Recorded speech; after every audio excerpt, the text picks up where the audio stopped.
So, thanks very much for the invitation to be here, to the organizers. I'm very grateful. Some people saw Red Cross and were wondering, what? I used to be a system dynamics modeler doing this kind of stuff on climate impacts. And this is the interface for decision makers in the Boston metro area, trying to see whether or not it's worth it to retrofit bridges. You will see over here what is intended to be in the Stella graphic dynamic model, a little switch. Flip it up, you're adapting to climate change. Do nothing, you keep doing things as usual. Those decision makers, like most of humanity, decided not to flip that switch. Now, we are collectively talking here under this roof about another switch, geoengineering. And this is so enormously exciting as a scientist. I mean, it's like putting a knob on the planet, right? Imagine the range of questions we can formulate now. We are formulating now, and we're thinking about it. Now, I also wear a few other hats. I work with the International Institute for Applied Systems Analysis, IASA, and the Red Cross, the global largest humanitarian organization on earth, working in 186 countries. Mostly scientists. If you consider scientists people who observe, try to understand patterns, and try to figure out correlations and causality.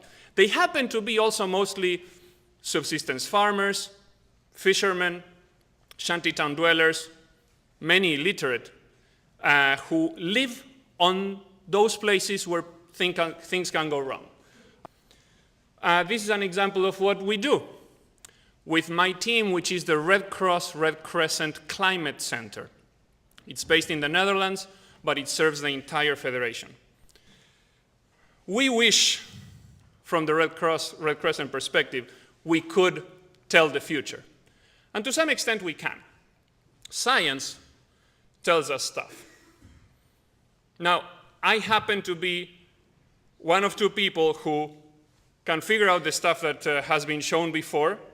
We know, we scientists know, and then I help link that with we Red Cross people go and do stuff, evacuate, preposition relief items, and so on.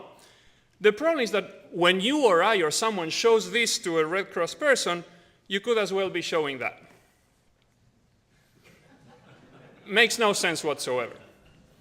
Usually what happens when a scientist speaks to a person at risk or a person from the Red Cross who wants to help people at risk, the lessons are either you get a PhD in atmospheric science or just trust me, trust us. And sometimes trust has led to complicated situations. Now, this geoengineering thing is a deliberate way, but from before, the world has been in our hands. And now with science and technology, we really hold it. And we know that, yeah, maybe that robotic hand can just mess up something. Like one of the graphs we saw in the earlier presentation that had two blue patches, if you remember, the regional messing up of stuff. One was just off the coast of Peru. The other one was just off the coast of Congo-Brazzaville. Those are the places where we may mess up if we do geoengineering. We measure this stuff with watts per square meter, degrees Celsius, tons of carbon per year, all these measures that help us quantify. Awesome. Things can go wrong. Bhopal has gone wrong. Dr. Strangelove showed how things could have gone wrong. There's also another kind of hand. There's the invisible hands of markets that a lot of people assume smart, best decisions. Here also things can go wrong. Subprime mortgage, modeling, financial modeling. Now, the invisible hand, by the way, it's measured in, for example, dollars per unit of carbon. I've seen in all the previous PowerPoints lots of the technological hands, physical units, some of the dollar figures. I only saw one slide in one presentation that had the concept of people. And it was the total population, no variance. Now there's another hand. That's a humanitarian hand. It's the hand that has to pick up the pieces when something goes wrong. People are suffering. We go and try to help. We don't have enough.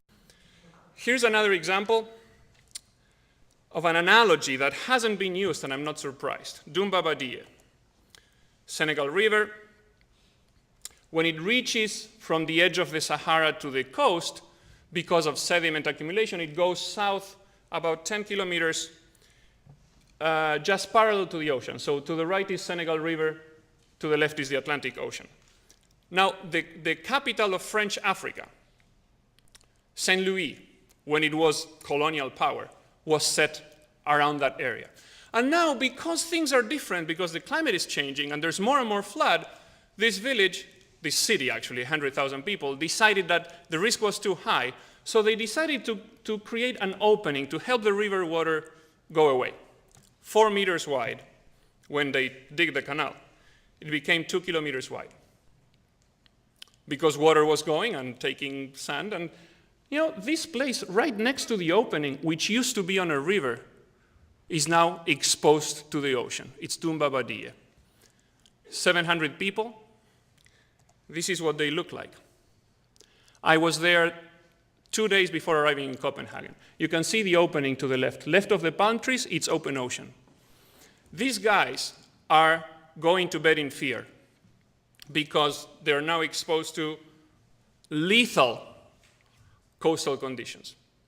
Now, when the city of Saint Louis thought about digging that canal, someone from the village said, wait a second, am I not going to suffer? Yeah. Well, no one thought of what would happen, and now they're suffering, and 6 people died February 27. My last slide. We've heard externalities invoked. Externalities sounds like an oops. Sorry, right? It sounds like I just didn't mean it. Well, Martinez-Alier calls externalities a successfully transferred cost.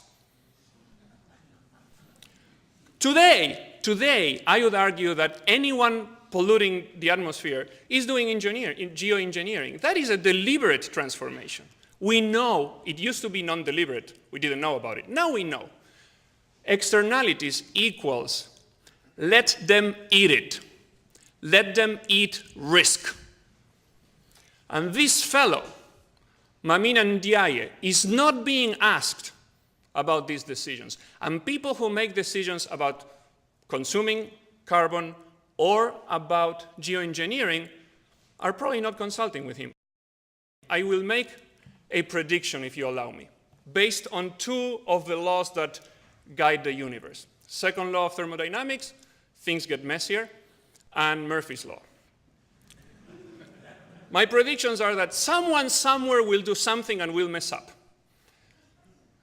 And there will be someone like this fellow who will suffer. How will the most vulnerable people help make geoengineering decisions? Maybe we will let them know.